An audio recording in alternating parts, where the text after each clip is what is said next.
Hi viewers, நாளைக்கான எபிசோடில் என்ன நடக்கலாம்னு சொல்லிட்டு பார்க்கலாம். வீடியோக்குள்ளே போகிறதுக்கு முன்னாடி நம்ம சேனலை லைக் அண்ட் சப்ஸ்கிரைப் பண்ணிவிட்டு கொஞ்சம் சப்போர்ட் பண்ணுங்கள். வாங்க இப்போ வீடியோக்குள்ளே போகலாம். எபிசோட் ரொம்பவே பரபரப்பாக போய்கிட்டு இருக்கு.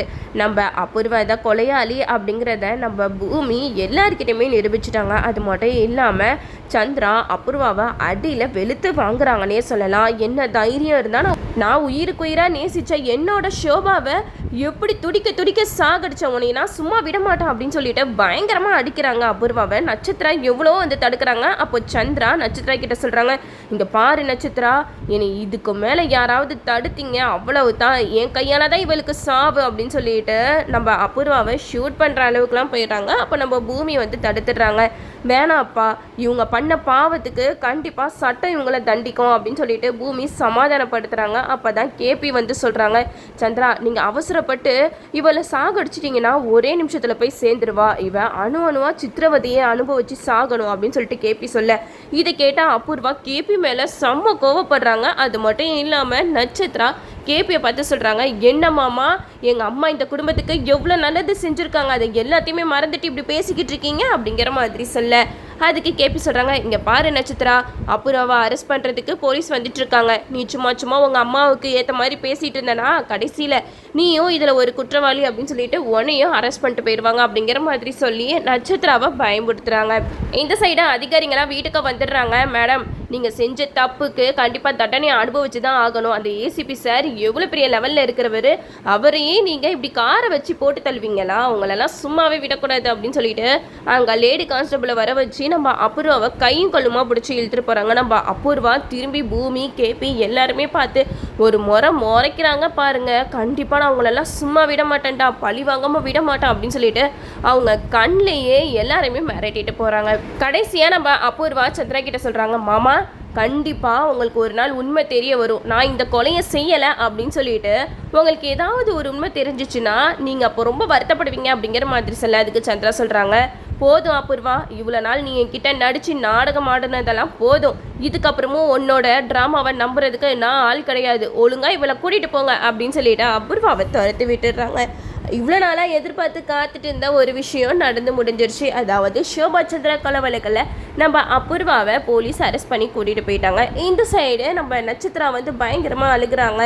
என் மம்மி இந்த குடும்பத்துக்காக எவ்வளோ உழைச்சிருக்காங்க, அவங்கள போயிட்டு இப்படி பழி போட்டு அநியாயமாக போலீஸில் பிடிச்சி கொடுத்துட்டீங்களே, நீங்களா நல்லா இருப்பீங்களா அப்படி இப்படின்னு சொல்லிட்டு நட்சத்திரா பயங்கரமாக அழுகிறாங்க. அப்போது மீரா சொல்கிறாங்க, இங்கே பாரு நட்சத்திரா, உங்கள் அம்மா ஒன்றும் பழி போட்டு யாருமே உள்ள தள்ளலை, அவங்க செஞ்ச பாவத்துக்கு தான் இப்போ அவங்க தண்டனையை அனுபவிச்சுட்டு இருக்காங்க அப்படிங்கிற மாதிரி சொல்ல, அதுக்கு நட்சத்திரம் சொல்கிறாங்க, அத்தை நீங்களும் இப்படி பேசுகிறீங்க, அம்மா செஞ்சதெல்லாம் நீங்கள் மறந்துட்டீங்களா அப்படிங்கிற மாதிரி கேட்க, அதுக்கு மீரா சொல்கிறாங்க, இங்கே பாரு நட்சத்திரா, ஷோபா நீ எவ்வளோ நல்லவங்க தெரியுமா, அவங்கள போயிட்டு இப்படி துடிக்க கொண்டிருக்காங்கன்னு நினைக்கும் போது எனக்கு அப்படியே உடம்பெல்லாம் அப்படியே புல்லரிச்சு போகுது அப்படின்னு சொல்லிட்டு நம்ம மீரா வந்து நட்சத்திரா கிட்ட சொல்கிறாங்க.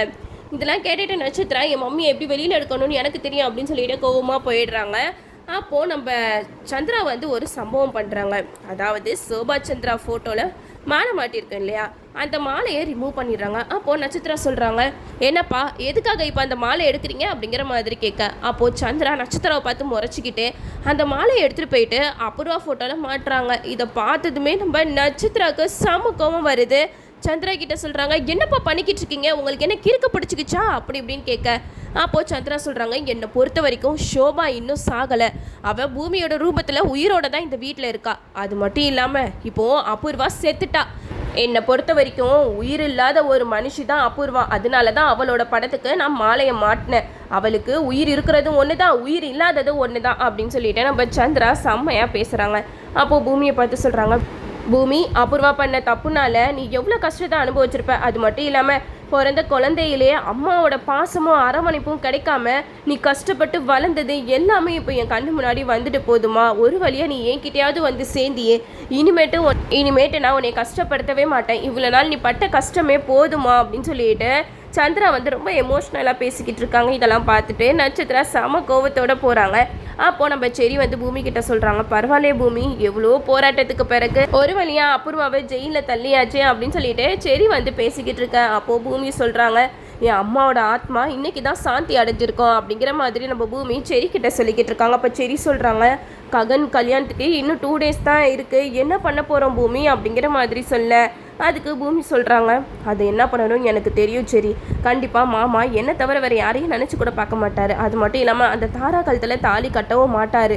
கடைசி நேரத்தில் எப்படியாவது அந்த கல்யாணத்தை போய் நிப்பாட்டணும், ஆனால் பூரி நினச்ச மாதிரி துருவாவை கல்யாணம் பண்ணிக்கணும் அப்படிங்கிற மாதிரி சொல்ல அதுக்கு சரி சொல்கிறாங்க. கண்டிப்பாக பூமி உனக்கு துணையாக நான் இருக்கேன், என்ன ஹெல்ப் வேணாலும் கண்டிப்பாக என்கிட்ட கேளு நான் செய்வேன் அப்படின்னு சொல்லிட்டு சரி ஒரு பக்கம் சொல்லிக்கிட்டு இருக்காங்க. இந்த சைடு நம்ம சாரதா வந்து கேபிக்கு ஃபோன் பண்ணுறாங்க.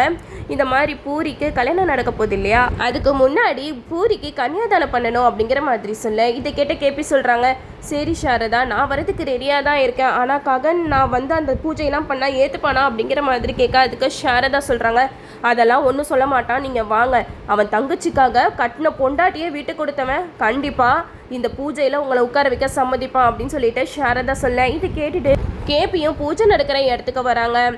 அங்கே வந்து நம்ம சாரதாட்ட கேட்குறாங்க, சாரதா ககன் எங்க அப்படின்னு சொல்லிட்டு கேட்க அப்போ பூரி வராங்க. பூரி வந்து சாரதா கிட்ட சொல்கிறாங்க, என்னம்மா அப்பா வந்துட்டாரா, அண்ணா பார்த்தா ரொம்ப டென்ஷன் ஆவானே அப்படின்னு சொல்லிட்டு சொல்லிக்கிட்டு இருக்கும்போதே ககன் வந்து வந்துடுறாங்க.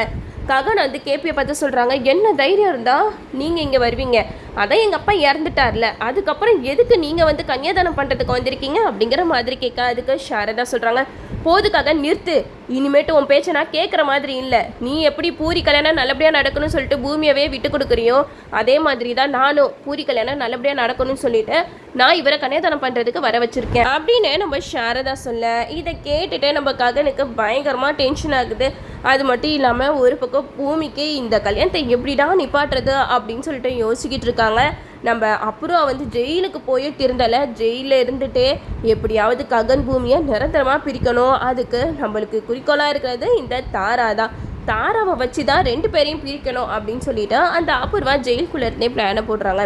தாராவுக்கு அபூர்வா அரெஸ்ட் ஆன விஷயம் வந்து தெரிய வருது. அது மட்டும் இல்லாமல் அபூர்வா வந்து தாராவுக்கு குறுஞ்செய்தி அனுப்புகிறாங்க, தாரா அந்த கடைசி நேரத்தில் வந்து பூமி ஏதாவது பண்ணி ககன் உன் கழுத்தில் தாலி கட்டுறதை எப்படியாவது நிப்பாட்ட பாப்பா, ஆனால் நீ ஏதாவது கிளவராக பிளானை யூஸ் பண்ணி எப்படியாவது ககனை உன் கழுத்தில் தாலி கட்ட வச்சுரு அப்படிங்கிற மாதிரி சொல்ல அதுக்கு தாரா சொல்கிறாங்க, நீங்கள் எதுக்கு ஆண்டி கவலைப்படுறீங்க, நீங்கள் எதுக்கும் கவலைப்படாதீங்க, நான் ககன்கிட்ட ஸ்ட்ரிக்டாக ஒரு விஷயத்த சொல்லி வச்சுருக்கேன், உன் தங்கச்சி கல்யாணம் நடக்கணும்னா நீ ஃபஸ்ட்டு என் கழுத்தில் தான் தாலி கட்டணும், என் கழுத்தில் தாலி ஏறினதுக்கு அப்புறம் தான் பூரி கழுத்தில் தாலி ஏறணும்னு சொல்லிட்டு அவனை சென்டிமெண்ட்டாக லாக் பண்ணி வச்சுருக்கேன், அதனால நீங்கள் எதுக்கும் பயப்படாதீங்க, ககன் ஃபஸ்ட்டு என் கழுத்தில் தான் தாலி கட்டுவார், அதுக்கப்புறம் தான் பூரி கழுத்தில் எங்கள் அண்ணா தாலி கட்டுவான் அப்படிங்கிற மாதிரி சொல்ல இது கேட்டதுமே அபூர்வா ரொம்ப சந்தோஷப்படுறாங்க. என்னைய தேவையில்லாமல் ஜெயிலுக்கு அனுப்பல பூமி, இனிமேட்டு நடக்கிறத பாரு, தேவையில்லாமல் என்னைய ஜெயிலுக்கு அனுப்பிச்சிட்டேன்ல, உன்னை நான் சும்மா விட மாட்டேன், உன் வாழ்க்கையவே நான் சின்ன பின்னமாக்க போகிறேன் அப்படின்னு சொல்லிட்டு ஒரு பக்கம் அபூர்வா குமுறிக்கிட்டு இருக்காங்க. இந்த சைடு நம்ம சந்திரா வந்து பூமி கிட்ட சொல்கிறாங்க, பூமி நீ நிரந்தரமாக ககனை பிரிஞ்சிட்டலம்மா, நீ ககனை மறந்துரு, அவனுக்கு வேற ஒரு பொண்ணோட கல்யாணம் ஆக போகுது, உனக்கு நல்ல மாப்பிள்ளையாக பார்த்து நான் கட்டி வைக்கிறேன் அப்படின்னு சொல்லிட்டு நம்ம சந்திரா வந்து பூமி கிட்ட சொல்கிறாங்க. இதெல்லாம் கேட்டுட்டு பூமிக்கு என்ன பண்ணுறதுன்னு தெரியல, வேற வழி இல்லை, நம்ம ஒரு பிளான் பண்ணாதான் ககன் மாமாவை வர வைக்க முடியும் அப்படின்னு சொல்லிட்டு பூமி வந்து சூசைட் அட்டம் பண்ண போகிறதா ஒரு பிளானை போட போகிறாங்க. அதை நம்ம வெயிட் பண்ணி பார்ப்போம். ஓகே வியூவர்ஸ், என்னோட ரிவ்யூ உங்களுக்கு பிடிச்சிருந்தா லைக் பண்ணுங்கள், மறக்காம நம்ம சேனலை சப்ஸ்கிரைப் பண்ணிடுங்க.